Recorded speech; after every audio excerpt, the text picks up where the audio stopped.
guys, welcome to episode 6 of A Cup of Positivity.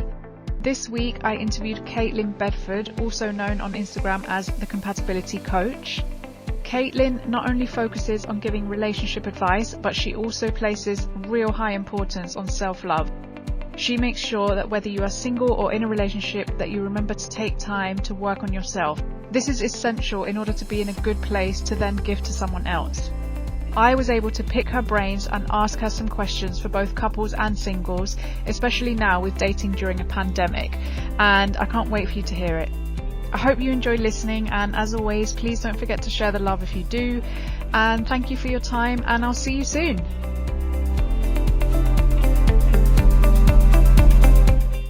Hi Caitlin, how are you? Hello, I'm good, thank you. How are you? Yeah, I'm good, thanks. Welcome to A Cup of Positivity. Did you bring your cup of tea?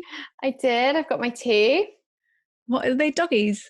Yeah, little dash hands. Oh, I love that. That's really cute. Yeah. Okay.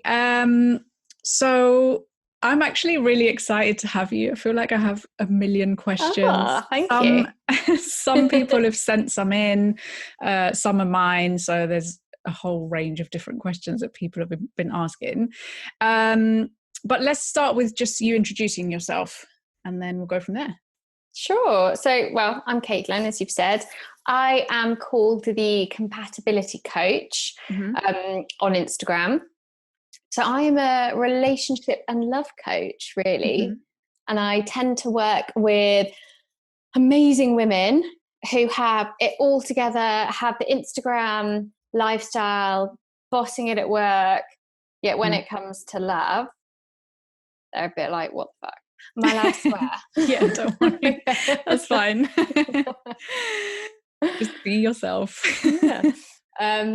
So, and there seems to be a bit of a discrepancy between how far they get professionally and the confidence with how they approach work versus their relationships with guys or girls.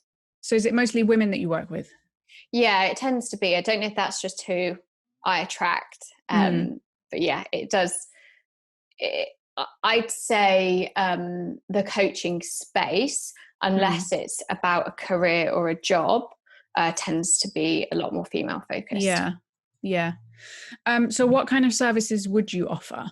Sure. So I do one-to-one coaching, and that either takes the form in a sort of 2-hour introductory session where we would focus on a specific topic. And within the relationship and love element, it could be about body image, it could be about picking the wrong guy, it could be a sort of codependency within a relationship, it could be, anything basically, but something really specific. So less than the sort of transformational journey and a really kind of hot topic that they're just a bit blocked about.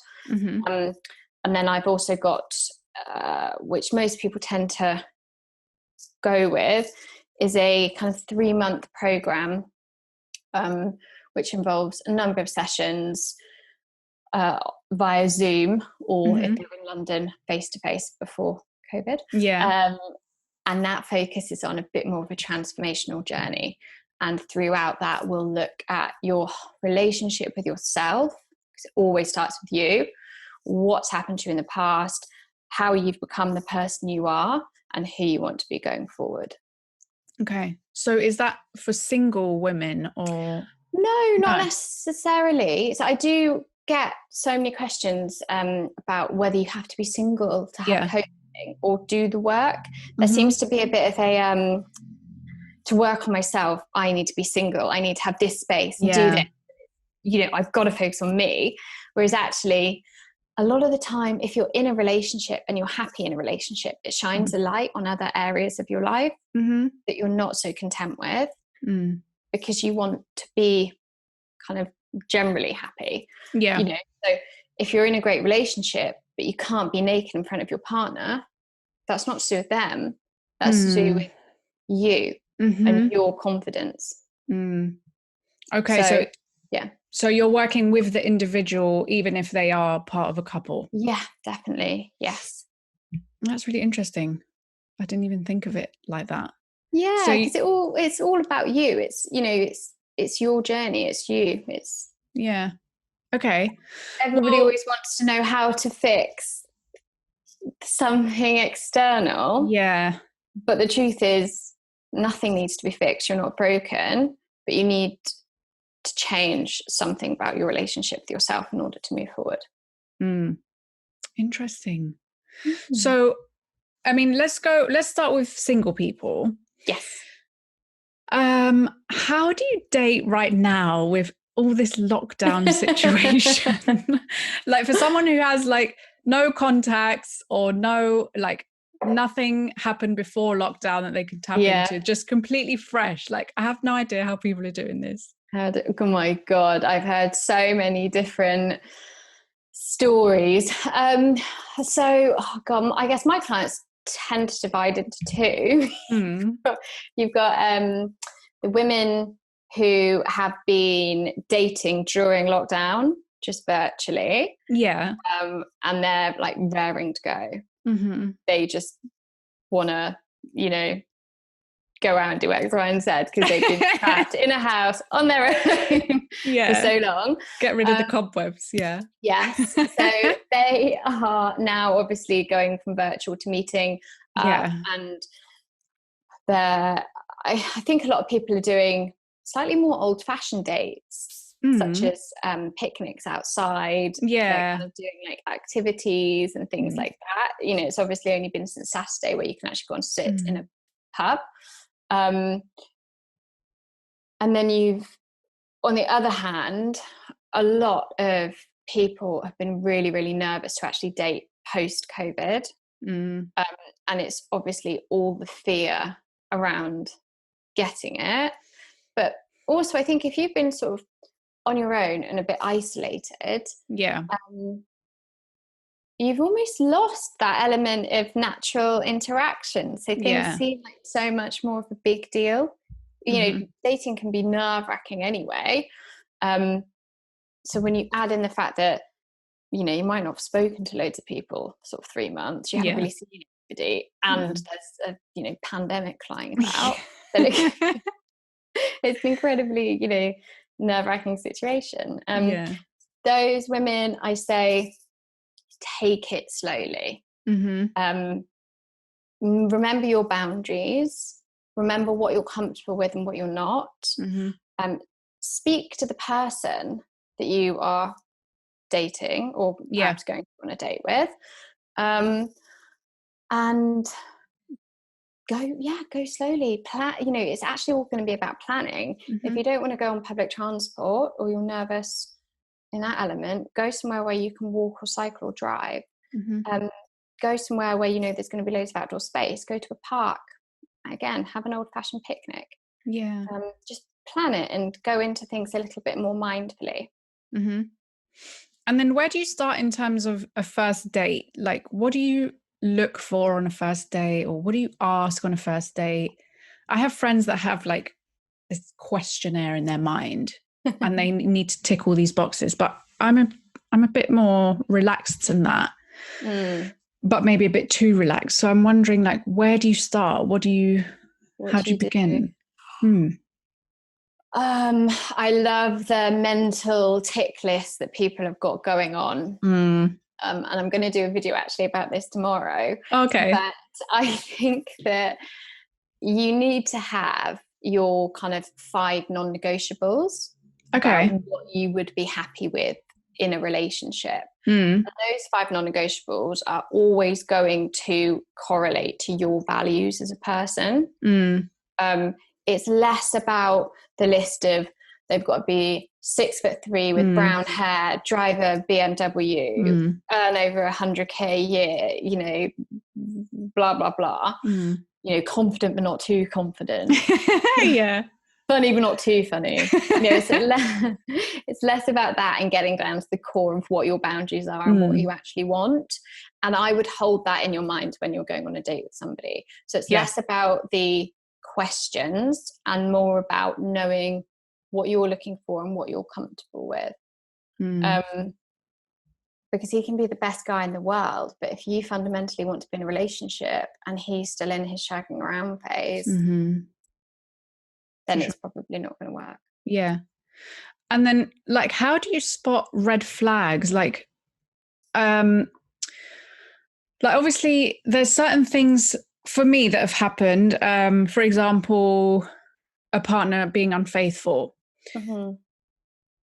But I feel like that's just something I wouldn't have been able to prepare for. Like, how do you, I don't even think there were any red flags to signal that to me. Like, are there red flags, or are they just barriers in our minds? Or like, I don't know how to.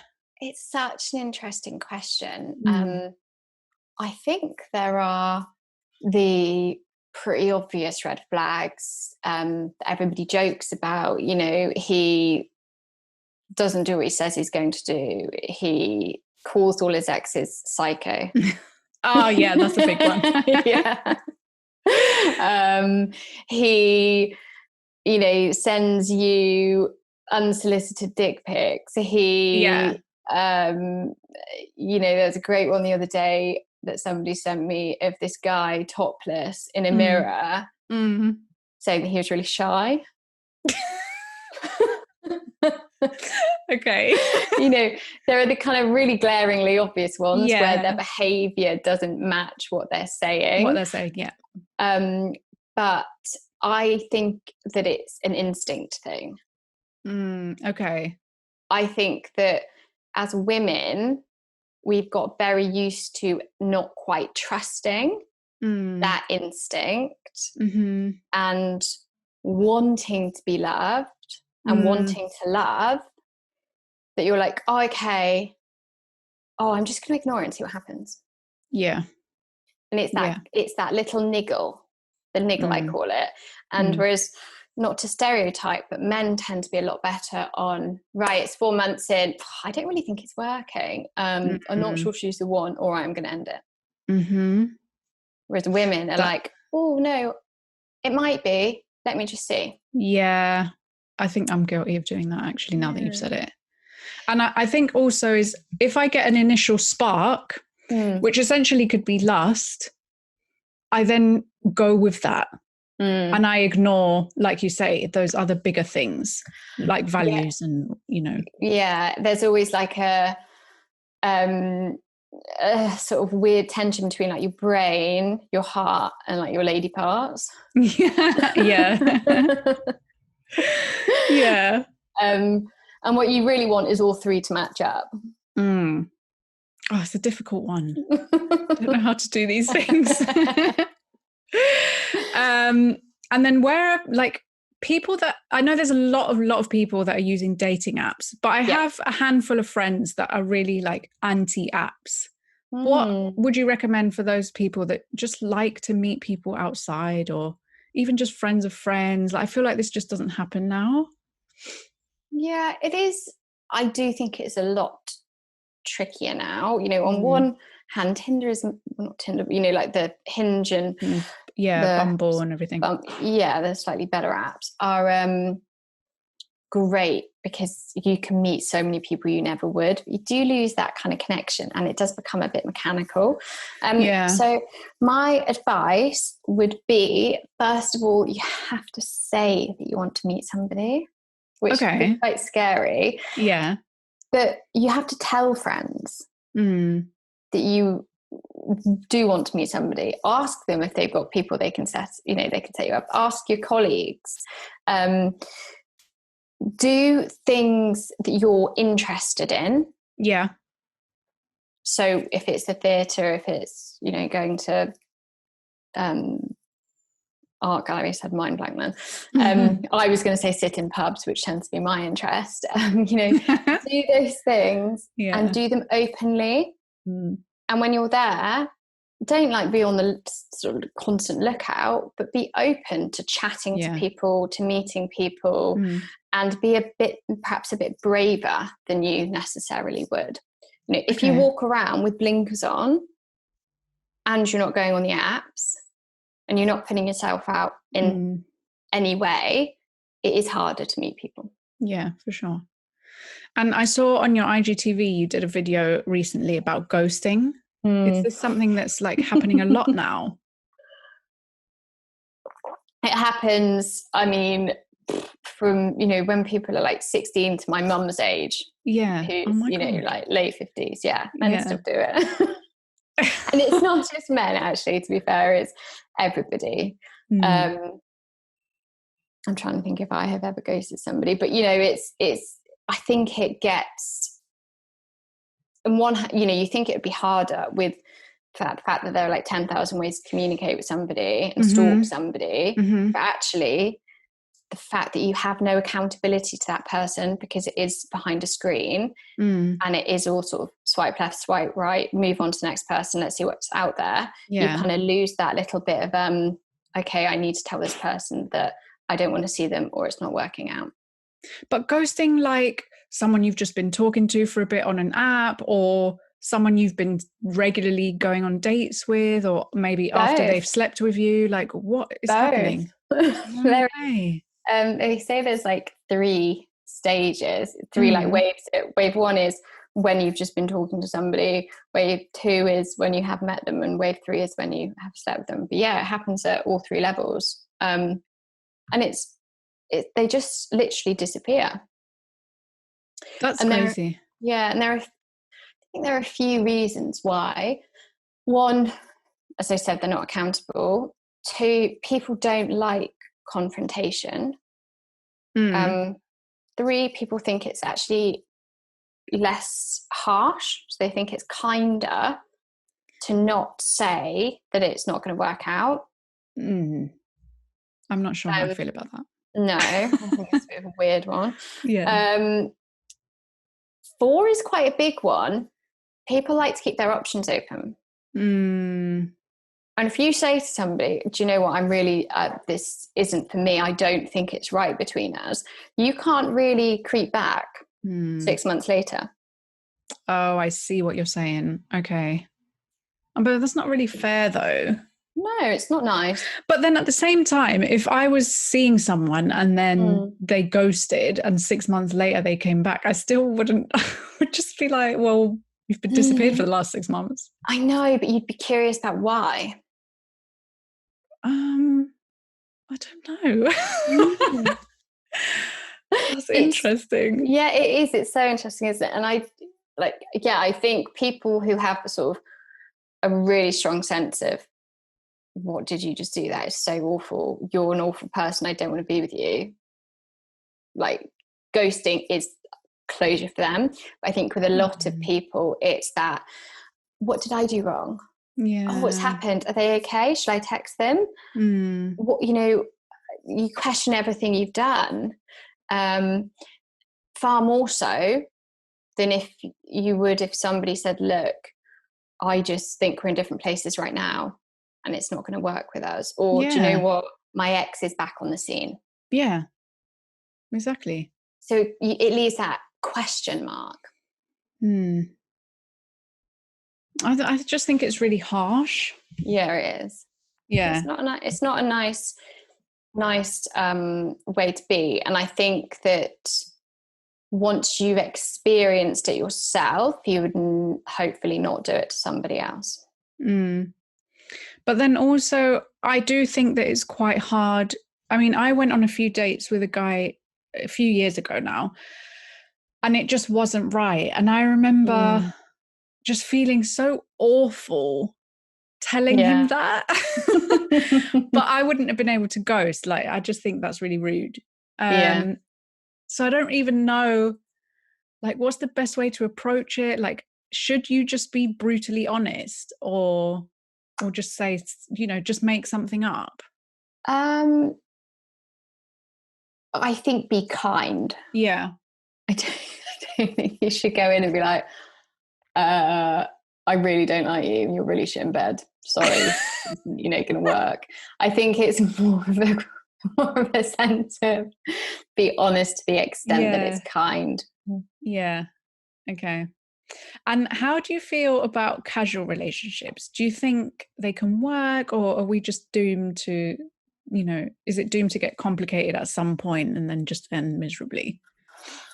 No, I think casual relationships can absolutely work as long as both of you are honest in what you want and not just paying it lip service and saying that, yeah, you're totally cool with it being when you're not, an open relationship, or being really casual, or, being a situationship. I think if you're wondering whether the other person thinks it's serious and you hope it is serious, then you do need to have a conversation with them. Yeah. I think situationships are really common right now. And it's happened to me before as well, where a fuck buddy's just turned into a situationship, and then it's just like, I don't have a clue what's happening right now. And there's a lot of blurred lines. So I think it's a toughie with that one. It is. And it's also a really awkward conversation to have because, it's very natural not to want to look like the needy one, or the one who, wants to be something else. But you kind of have to put ego aside for the greater good of yourself. Yeah. Okay. Okay. So for people in relationships, I've had some questions, but what are you finding people are struggling with during lockdown, especially like being in a relationship? Oh my God. I think lockdown is a tester for all relationships. Yeah. I don't really know one couple that's been like flowers and romance all the way through.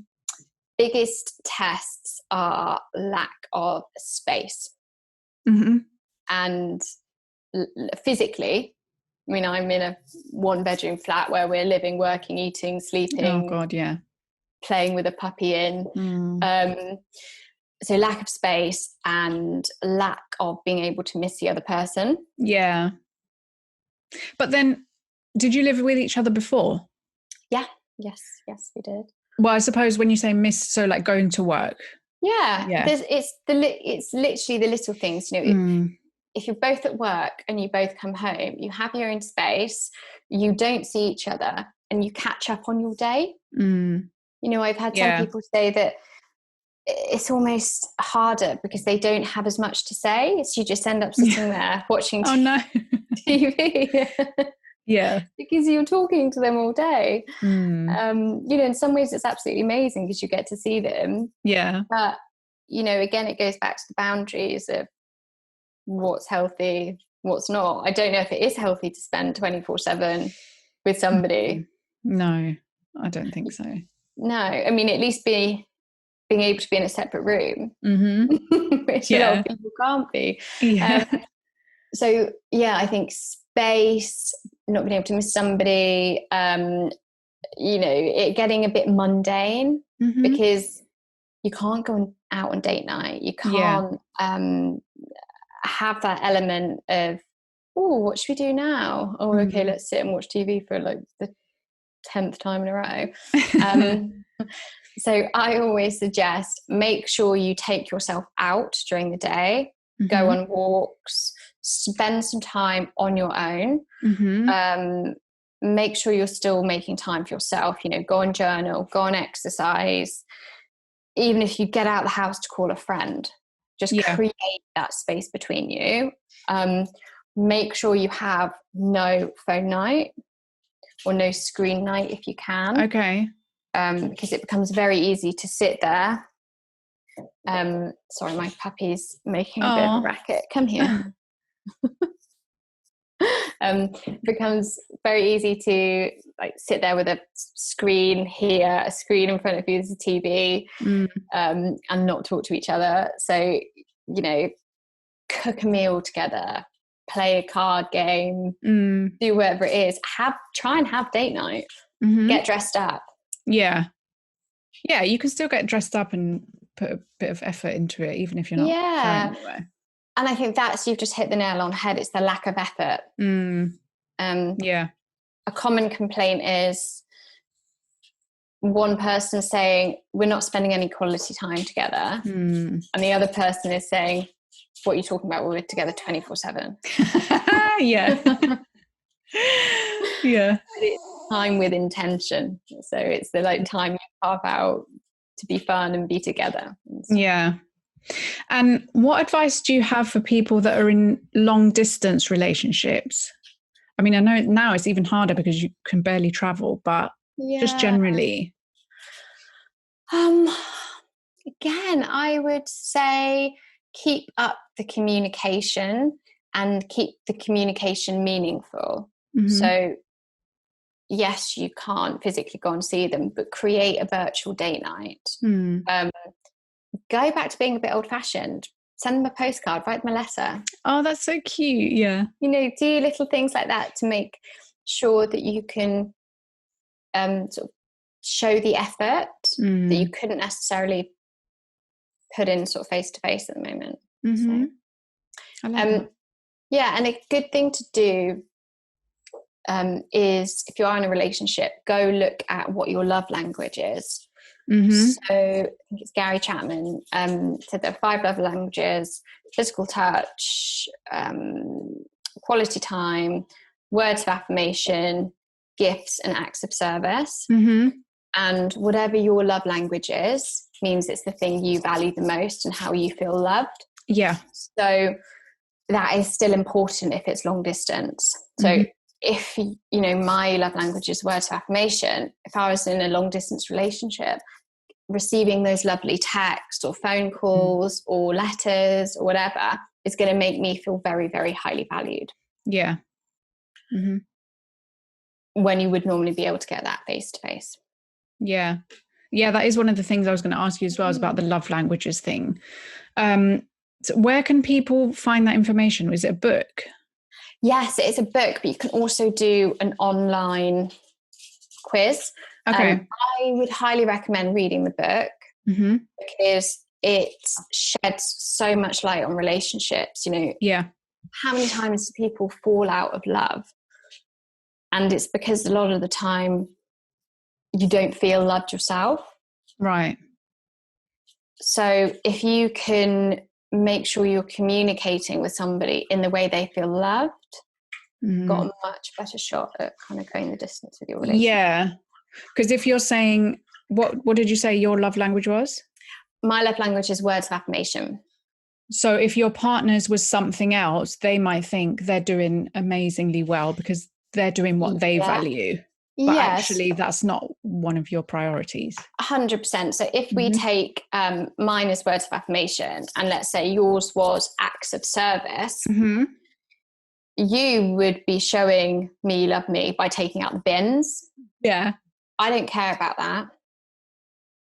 That was not, great. Thanks for taking out the bins. Yeah. But if you're not saying to me, oh, you look really nice today, or oh, I'm really proud of you, I don't feel loved. Whereas for you feel great when I'm there booking the holidays and taking out the bins and getting the car washed. You don't care about the fact that I'm saying how nice your hair is. Yeah. Interesting. Okay. And it's the same if you're single, it's the same with friendships, it's the same with family. It's all about learning to communicate in the way the other person needs. Yeah, actually, because that would come in handy, I think, for family as well. Yeah. Yeah.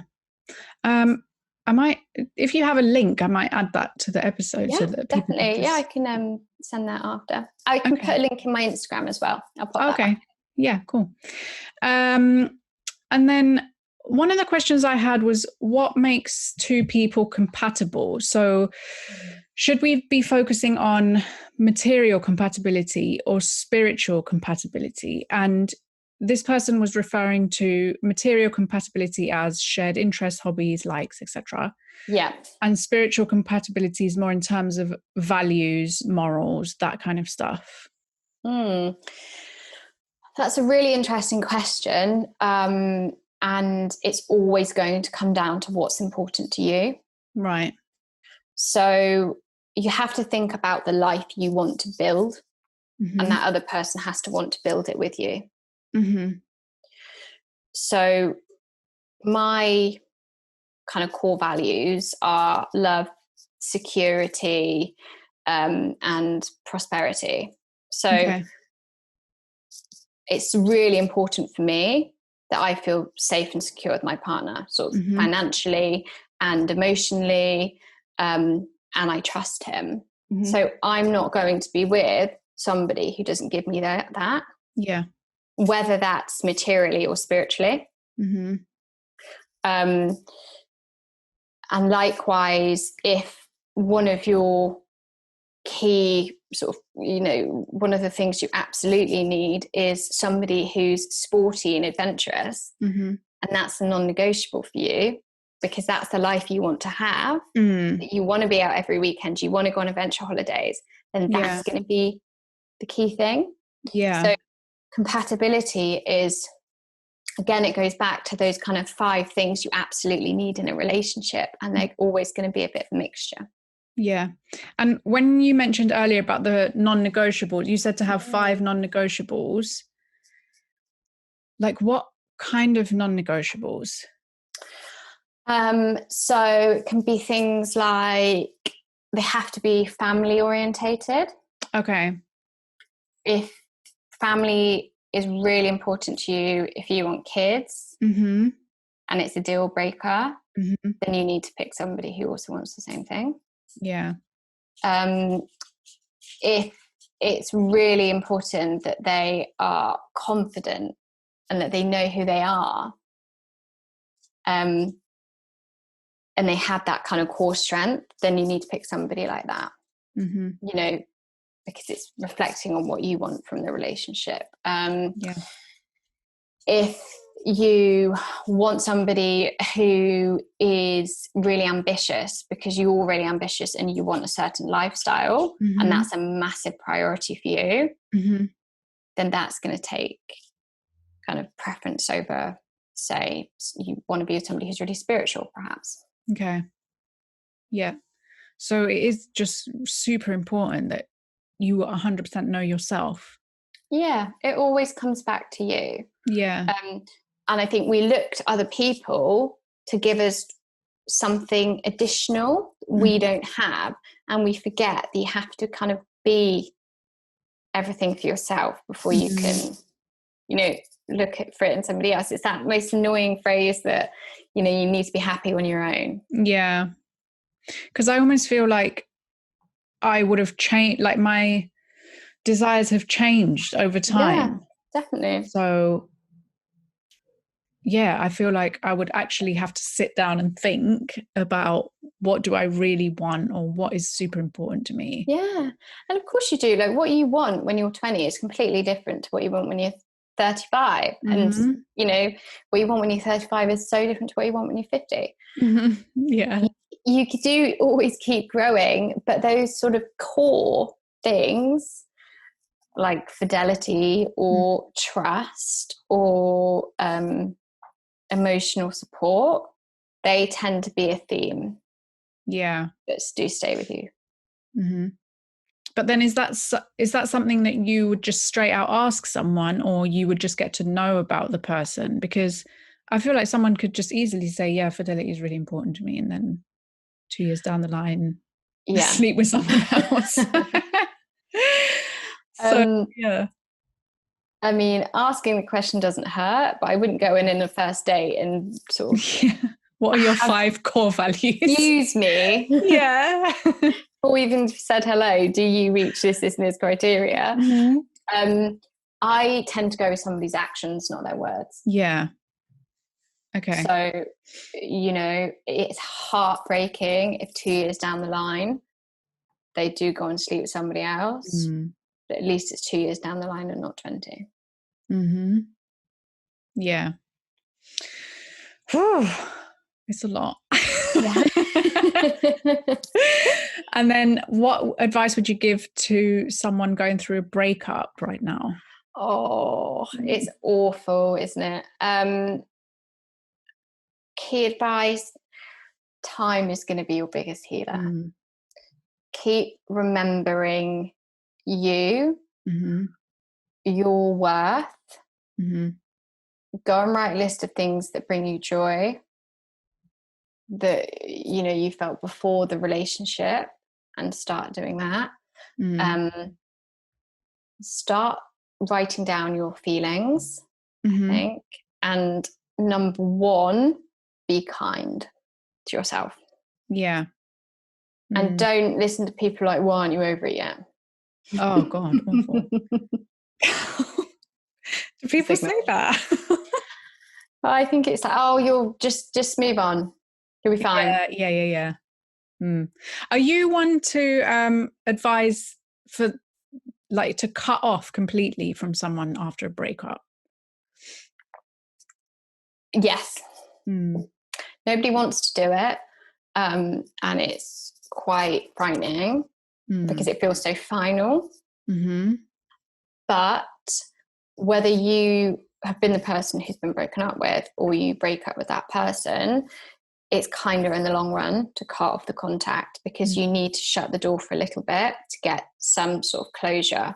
You know, the more you stalk somebody and obsess over somebody and be, you know, looking at all their pictures and seeing that they're out or possibly on a date or whatever it is, it's going to drive you mad. Yeah. So cut it off. Take that time to focus on yourself. And I feel like whenever I've gone through a breakup, I always have that initial period of crying a lot. But then once I get over that stage, I get really productive and I start like doing my own thing and smashing it in like my world. But then as soon as I start seeing a new person, I then start to lose myself a little bit slowly. And so how do you keep that balance of, you know, keep doing what you're doing and what's best for you, but also, you know, be in a new relationship? What do you mean by lose yourself? So I tend to dedicate a lot of time to that person, maybe even invest in like stuff that they're doing, whether it's career-wise or even if it's going out doing stuff together. And so a lot of that time or energy is taken away from the things that I've been focusing on. And then what happens is I'll break up with that person and I'm starting again from scratch because I've kind of let my own stuff go. Okay. I think number one, what I'd say with that is you can have it all. It doesn't have to be either or, but it's all about balance. So if you, as soon as you get into a relationship, know that you drop everything that's important to you, then that's something you need to work on. Yeah. Whether it's making sure you're scheduling a certain amount of time a day, even if it's 15 minutes to focus on you, then that's going to be absolutely crucial. And making sure that, you know, if you're investing all that time and energy into that other person doing what they want to do, then they're also doing the same with you. And how you go into a relationship at the beginning sets the expectation. So if you said to a partner, oh, do you know what, Monday nights is always going to be the night where I do this, then they're just like, okay, cool. Just set the boundaries. Yeah, you just shape it around that, but make sure that you aren't losing yourself, as you said, and letting that person and their priorities take over yours. Because you need to make sure you kind of keep your interests, you do what you love, because that's what makes you attractive and that's what makes you you. I've also had it happen with friends, where a friend will get into a relationship and then I don't see her. And when they break up, you know, we're together all the time, drinks and dinners until they get into their new relationship. And it is tricky. I think people get addicted. People get addicted to being in love, and they get addicted to throwing everything at that one person. And I've had it from both ways. You know, I was single for such a long time. When I met my partner, my friends were like, oh, why aren't you available 24/7? So again, it's adjusting that balance, and it's setting boundaries, and it's saying, okay, these are the nights I'm going out with friends, and making sure you have it in the diary. These are the nights, you know, I'm doing X, Y, and Z. These are the nights where I'm focusing on me. That's good. Set the boundaries from the beginning. It's, you know, and also, even if you're sort of 6 months in and you realise that you haven't kept up with whatever you love, you know, your partner's not going to be like, how dare you take an hour a week to do something for yourself. Talk to them and say, do you know what, I've been feeling a bit like, it's because I really miss this. I'm definitely going to like start getting this back in my life. And I think 9 times out of 10, unless they're a bit of a control freak or there's something else going on, then they're going to be like, oh my gosh, that sounds great. Yeah. And I'm sure that they would have stuff that they would want to be doing as well anyway. So yeah, definitely. Like, do you really want to sit there and watch the football or golf or the Grand Prix or whatever it is? No. Okay then. Okay. And then I have like some questions about you that are not related to that. Yeah. But so what do you do in your downtime?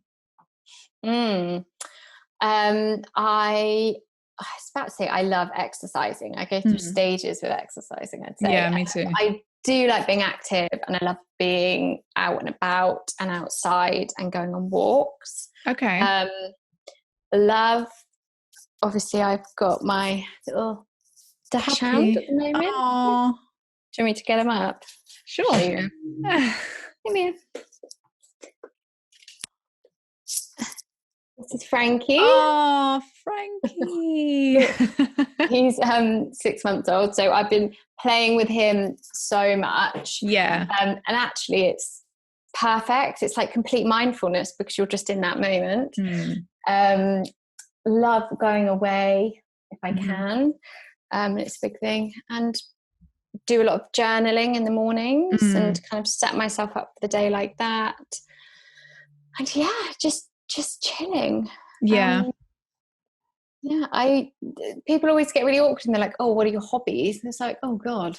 But it's actually just enjoy doing.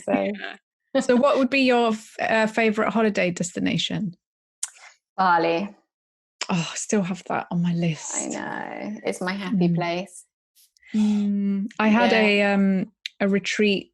Well, I didn't book it, but I was going to book it in Bali this year, but obviously now that's not happening. Oh, hopefully you can go next year. Yeah, I'd love to go there. And then another one is, what is your biggest fear?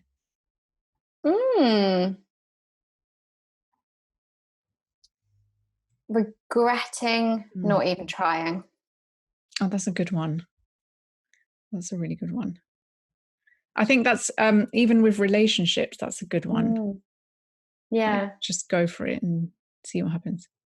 I always think an amazing thing to ask yourself is visualize being 80. And think about what you want from your life and work backwards. Yeah.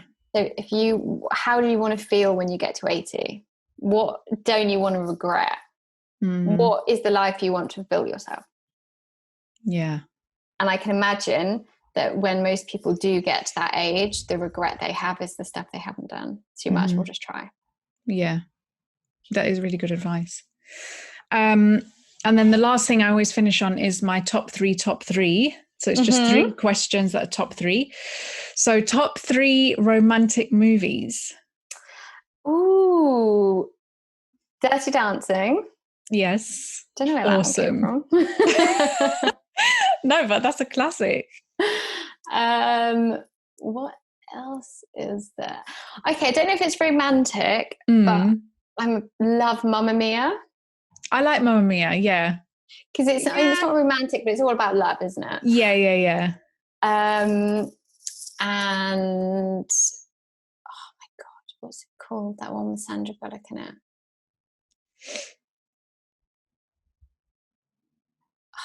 Do you know, it's with Ryan Reynolds and Sandra Bullock. I absolutely love it, and I can't remember the name of it.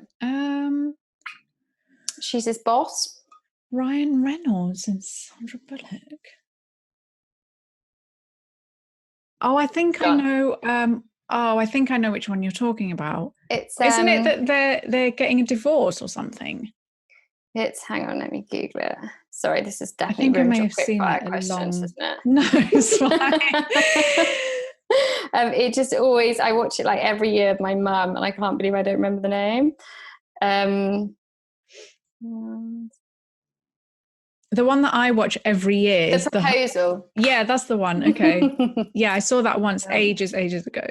Yeah. The Holiday. Yeah, that is. I with love that film.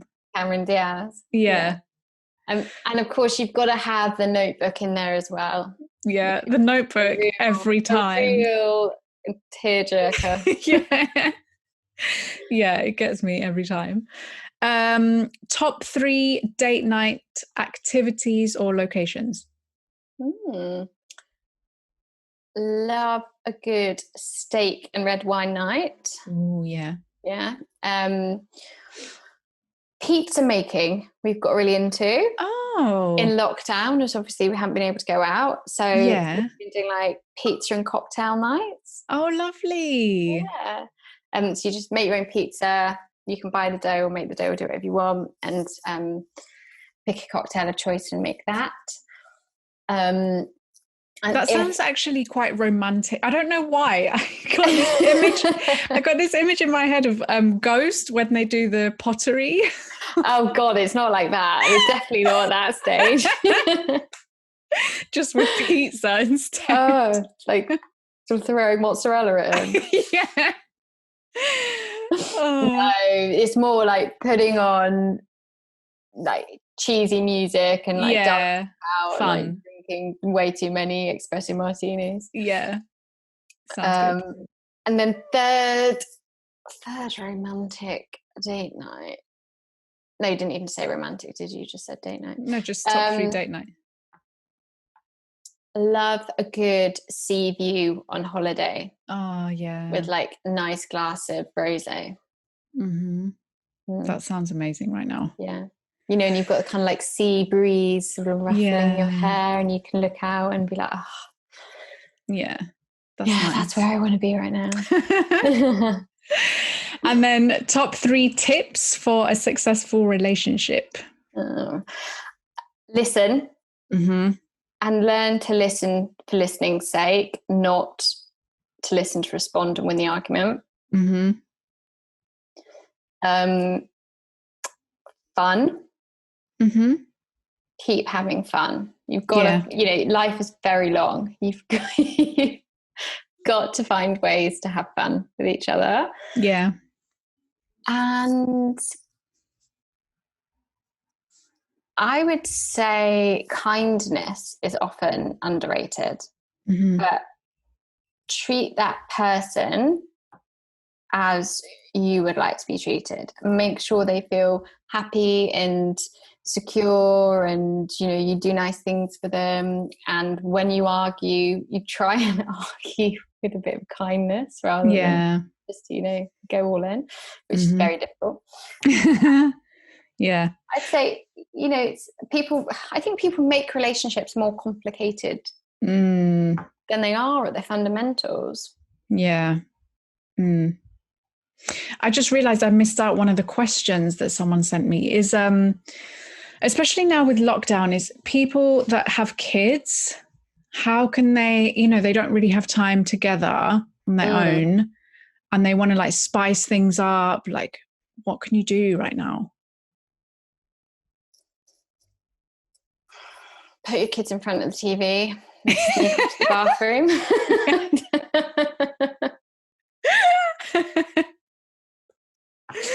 Yeah, good one. Just put them to bed early, change the clocks. Yeah, lock them in a room.